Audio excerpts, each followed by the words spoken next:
This show has been brought to you by Taino Light Beer, coming to your favorite retailer in September in Central Florida.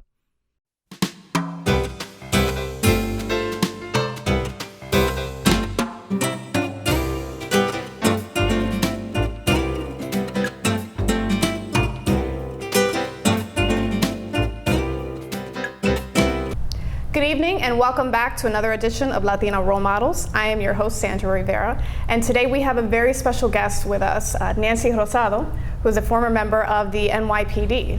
Welcome, thank you for being here. Oh, thank you for having me. Now you have a very interesting story. You were with NYPD for approximately 25 years? In total, 25 years in law enforcement, but 21 and a half with the NYPD. Okay, and what you're here to talk about today was your experience with 9/11. Obviously that hits you very close and probably even closer than most people would realize. Can you tell me where you were that day? I was assigned to a unit that worked out of police headquarters. Mm-hmm.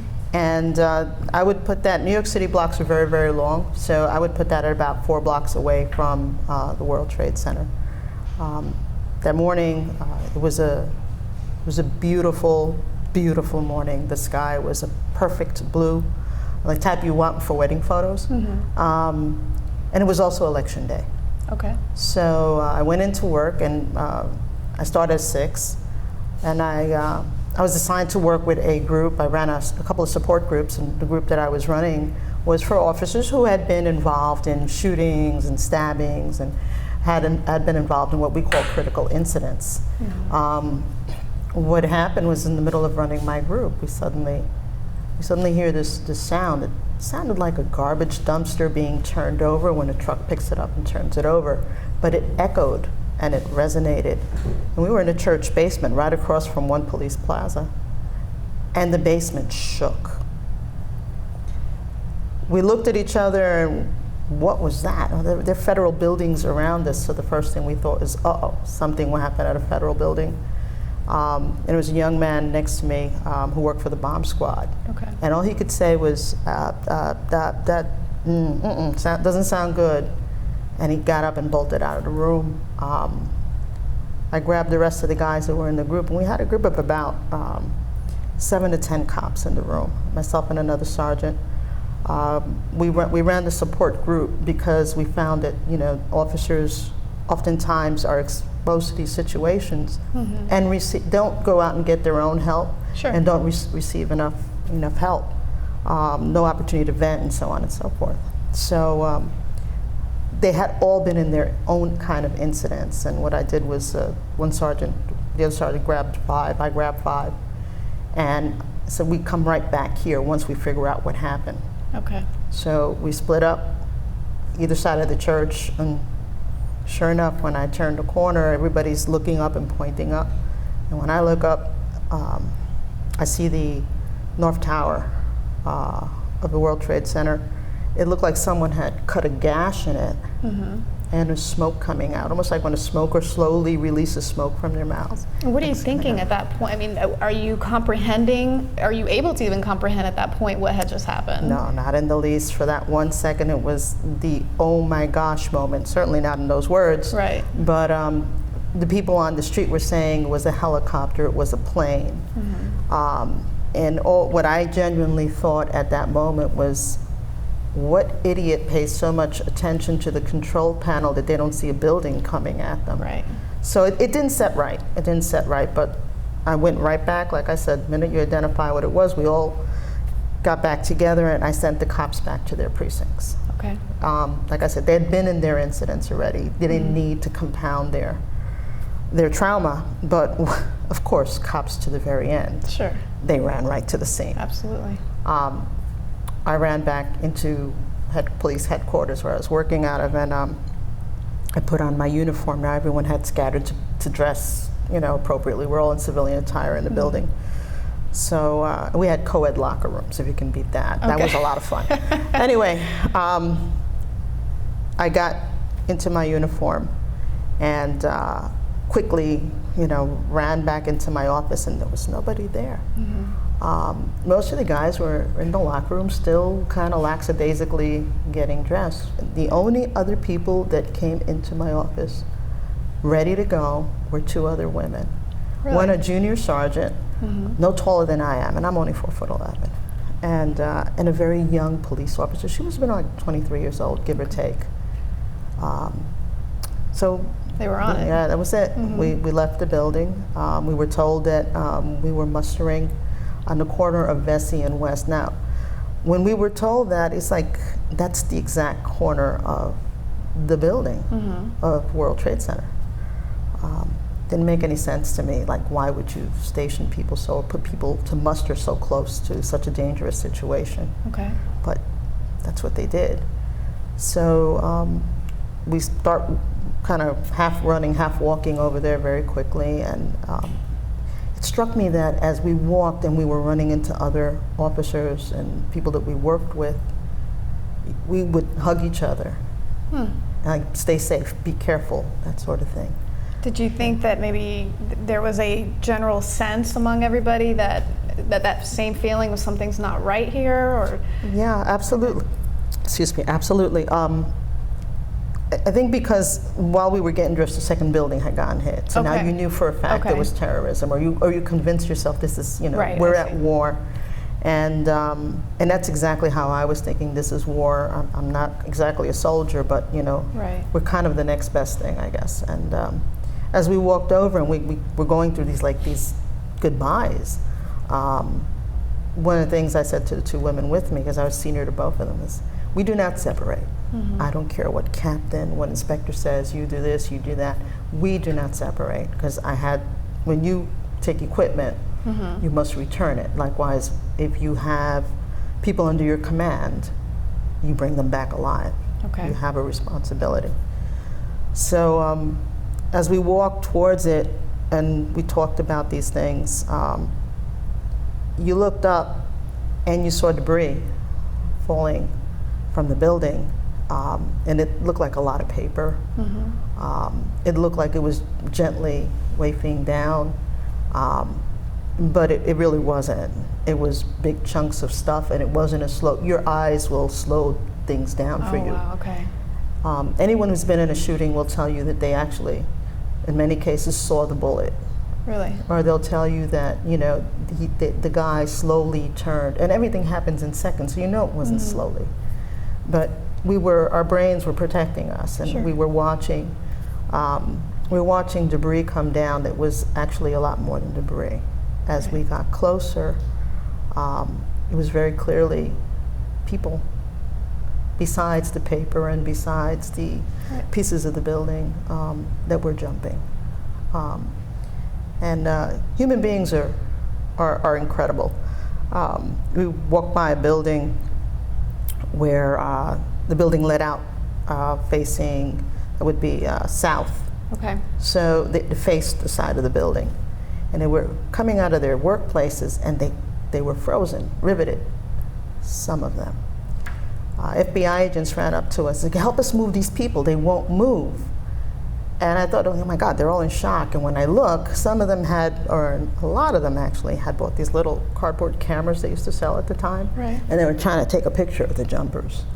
Oh my gosh, wow. So, it really got very unpleasant moving them, because I guess they thought they were going to make their $1 million shot or something. But we got them to move, and we found a way of filtering the people out of the building so that they would go through this alley and pop out the next block. So it wasn't like you got to come out and stare anymore. You had to move.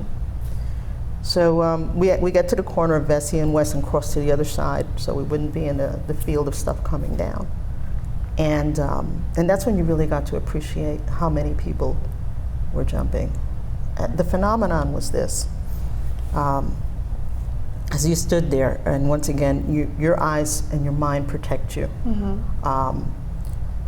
You see things in slow motion. Your vision becomes very, very sharp in a traumatic situation like that, because you're protecting yourself.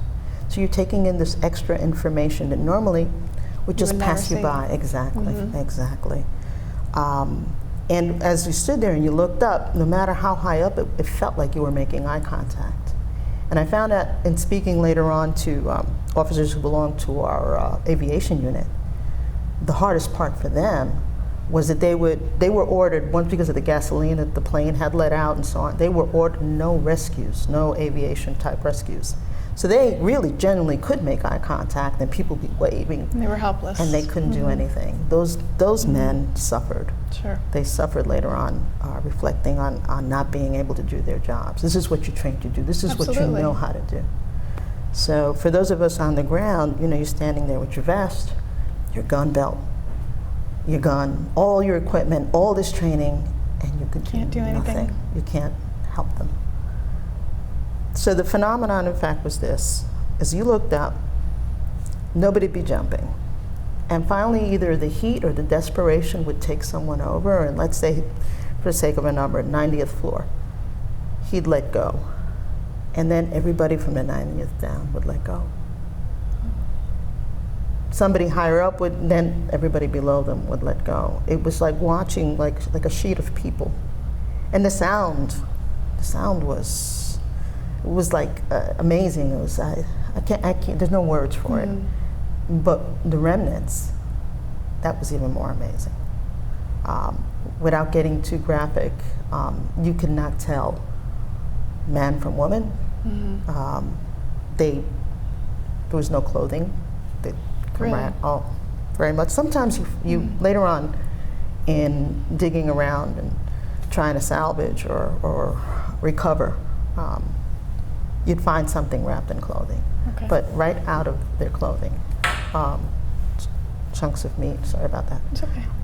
You've got these two other officers with you that were pretty young with you, and being the senior officer, having been with the force for a while, I mean, what do you tell them? I mean, as they're taking it in and you're trying to comprehend it yourself, what do you tell them in that moment?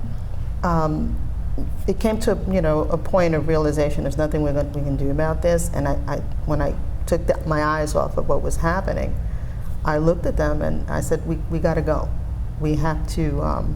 We have a system where there's always someone else in charge, a higher-ranking person. You sign up on a sheet so they can account for you later on. And we were on no one's roster. So to say if something happened to us, no one would know we were there. Right. And it was urgent to me to be accounted for, because I wanted my family, if something happened to me, to know I had been there and why I wasn't coming home. Right. So we got to go. We have to find a higher-ranking person, usually a captain and above, who has rosters, and get our names on that. So we can't do anything about this. Let's go. And they just went right along with it. There was no questioning me, which is kind of unusual because we always bickered. So we did that, and while we were waiting for the captain to get her orders, because you have to understand it, this is the first time something like this happened. So on every level, people were like just inventing it as they went along. There is no as much planning as you can come up with. When something like this happens, it's not a script. Right. It's not a script. And they had called what's called a level 4 mobilization. That means one supervisor and 10 cops from every precinct, every unit, the whole world turns up for this. They were coming from all over the city. So that the density of us coming in, and then the traffic situation was holding up other people, so on and so forth. So the street is pretty full, and orders are coming. They're drifting in, not as quickly as you would like them to. So she's waiting for her instructions, and we're waiting to get on this list. When we're standing it was like a little subway grating at that point, and I start feeling a vibration at my feet. Now, the FBI agents we had spoken to earlier had said, "Be careful, there's another plane coming." There were planes obviously unaccounted for at that point, but we have no radio to tell us this kind of information. So start feeling this vibration, and we start hearing this rumbling, kind of like an airplane, kind of, and somebody said, "Oh my God, it's a third plane." So we're looking around and whatever, but suddenly from the end of the block, a male voice, very, very commanding, screams, "Run, get the heck out of here." It wasn't quite the word he used. "Move, move, move." And you looked up. When I looked up, the very top of the tower, closest to me, which was the North Tower, I believe, it kind of, to me, it looked like it kind of bent over and then kind of straightened up again. and that's not good. Right. You know, the building was obviously coming down. And you knew that at that moment? You were very clear as to what was happening, and I'm not an architect. I didn't know how these things worked. Sure.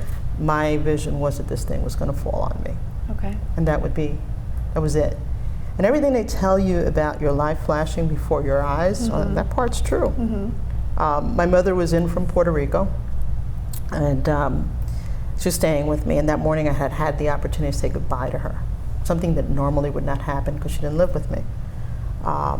And it was like a sense of peace. I got to say, she'll be all right, because I got to say goodbye, and man, I got to go to Louisiana like I always wanted. And it was like this roll call of things going through my head. In an instant. And in a nanosecond. And so we take off running. Civilians and stuff in front of us, you're pushing them, you're trying to get them to move too, because some people, you know, it's fight or flight. Yeah, right. Fight, flight, or freeze. It's one of the three things. Freeze happens more often than you like to think. We had no radios, police radios with us. Headquarters did not hand those out. But someone had dropped one.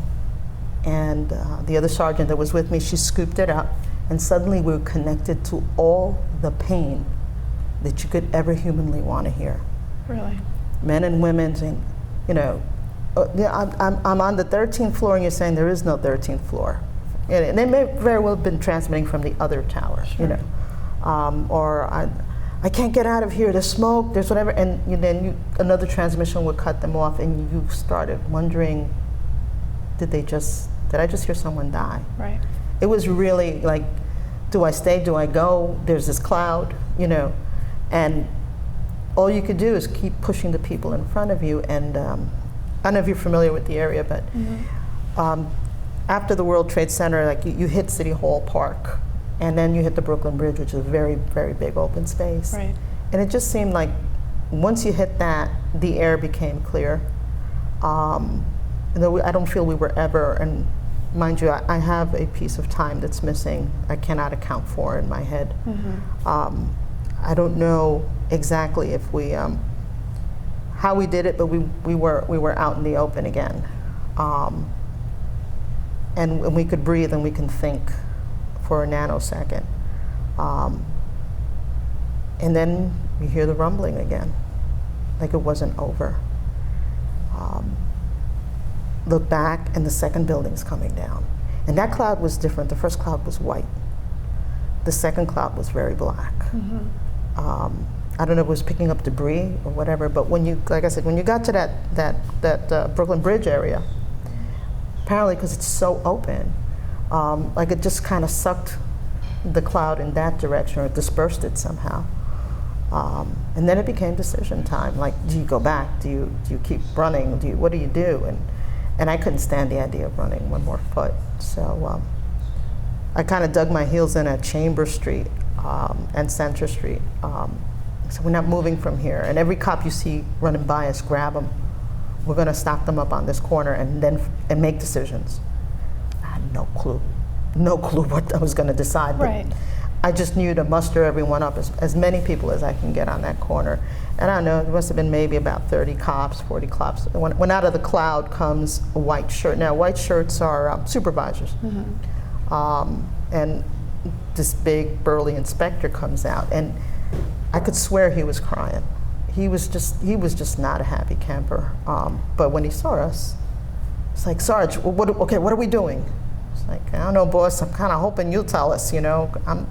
Did you find in that moment, was there even time to be afraid, or did you just find yourself, you know, going into action and trying to get to a point where somebody or you or everybody could make a collective decision as to what to do? Did you feel that fear or that terror that you saw? It wasn't fear for what was happening. Okay. It was fear of pain for me. I can speak for myself. Gosh, I don't want this to hurt. And you bargain with God. As your life is flashing before your eyes, you bargain with God. I'm good to go. I was ready. I felt very, very light, saying, I'm good to go. Just please don't make it hurt. Yeah. Just anything but pain. I don't want to be trampled, and I don't want glass because you could feel debris, but you didn't know what was hitting you. Later on, when I saw the size of the pieces of glass, the glass had to be like 3/4 of an inch thick, if not, a whole inch thick. And the chunks that were coming down, you have no idea at that moment. Sure. But you can feel it, and you can feel the pelting of like sandish kind of stuff hitting you. And when you turn yourself over like that it's okay to die, it really is a very, very liberating feeling. Except, of course, you live, and then comes the other half of it, the survivor's guilt. Should I have stayed back? Was running cowardly. But for me, getting those two women back to where they belonged, and one had two very small children, the other one, like I said, she was 23 years old. She had every right to be there because she took an oath just like I did, so on and so forth. But oh my God, I couldn't think of someone's life ending so young. So the survivor's guilt and everything kind of lifted very, very easily after that. When you decided to join the force, did you have any concept that you would be called upon to act in such a huge and momentous event? No way, not any sense of it. And I didn't always have an inside job. I worked patrol in Washington Heights. I worked patrol in Harlem. I went on to narcotics and was an undercover for about 4 years before I became a sergeant.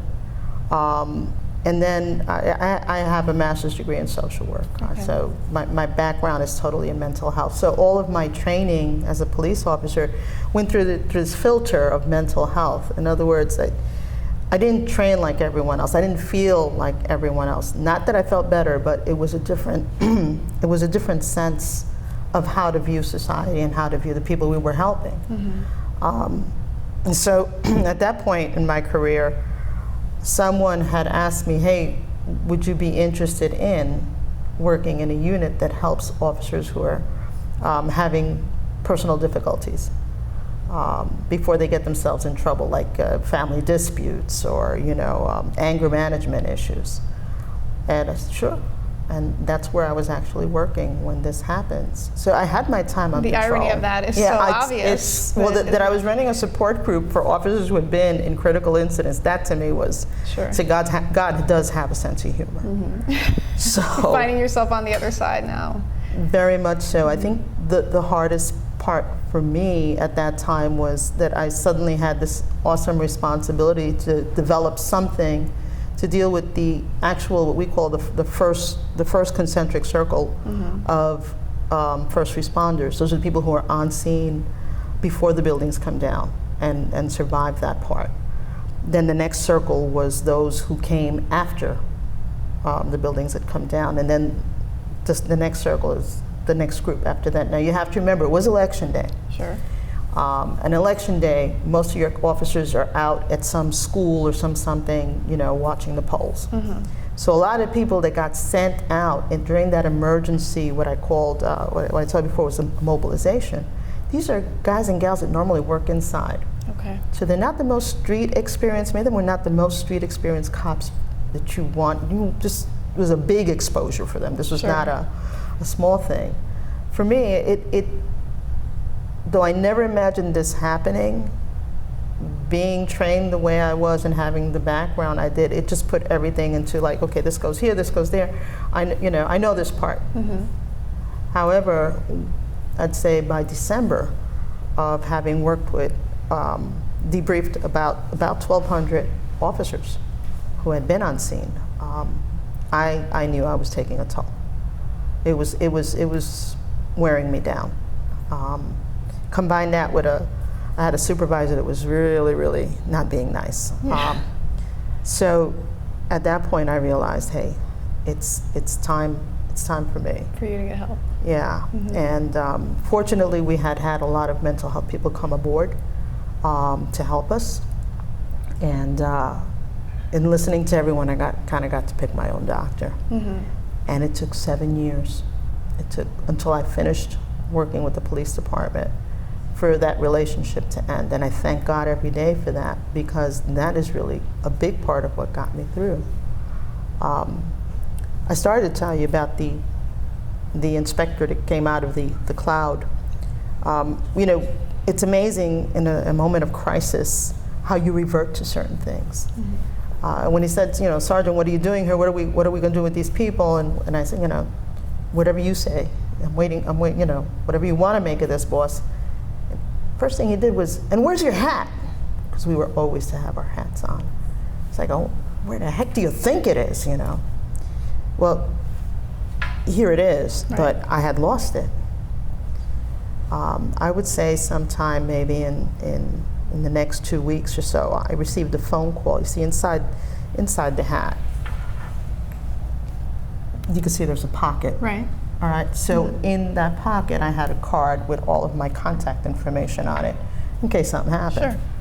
And this gentleman who had been working construction on a building rooftop nearby, when the first plane hit, he evacuated the building.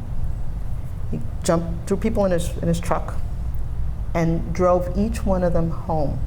Wow. And as he went, dropping people up, remember the subway systems are not working. There's no taxis, there's no buses. So people were living all over. This man would stop, drop someone off. He saw somebody, hey, look, you need a ride home. Jump him on the truck and take him home. He lived in Long Island. His last stop was in White Plains, New York. His name was Artie Foreman. And this still has, when you recover this, it still has a remnants of from 9/11 that day. This is the interesting part. I get a phone call.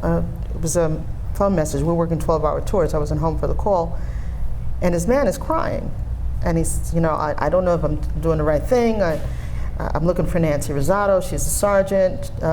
She was there at 9/11. I know. I got to talk to her. I have her hat. And it was kind of bizarre to me. And I make the phone call, and his son picks up the phone. I said, look, tell your father you can keep the hat. I really could have cared less at that moment. And the kid says, no, he has to talk to you. You don't understand. My dad needs to talk to you. So, you know, we'll try to connect again. Again, he reaches out. I come home to a message. So again, I call. Now I talk to his wife, and she's giving me the same line. No, he has to talk to you. She said, let him keep the hat. No, he has to talk to you. So I get a letter from him saying, I really want to meet you, and I really want to hand this back to you. Again, I'm working 12 hours. I can't do this. I don't have the time. And I think around January or so, the box that it came in actually has the date on it.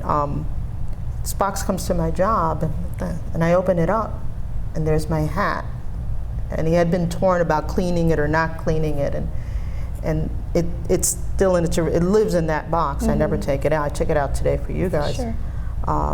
But I finally, 5 years later, when the movie World Trade Center came out with Nicolas Cage, it was a world premiere in New York, and I call up, and I had 10 tickets I had given to any first responder, people who were survivors, and I think of this guy. And I call, I said, look, tomorrow is this. I'm talking to his wife. I said, I don't know if you remember me. My name is Nancy Rosado. I explained. He goes, oh my God, he talks to you every day. Well, that didn't sound good to me. Really? He says, well, you had a little business card in the hat. It's the only thing he kept. And he takes it out, he puts it on the dashboard. He says, Nance, we're going to get through today. Nothing's going to happen to us. And then he puts the card away.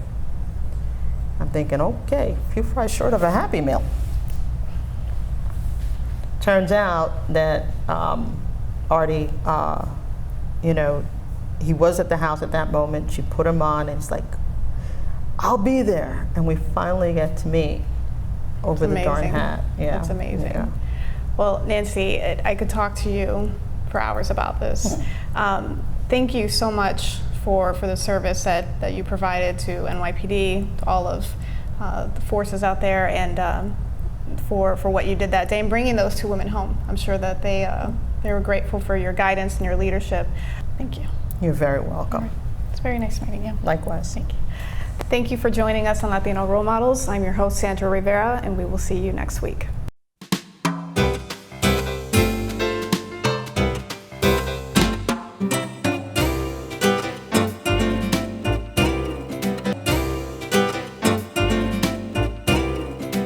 This show has been brought to you by Taino Light Beer, coming to your favorite retailer in September in Central Florida.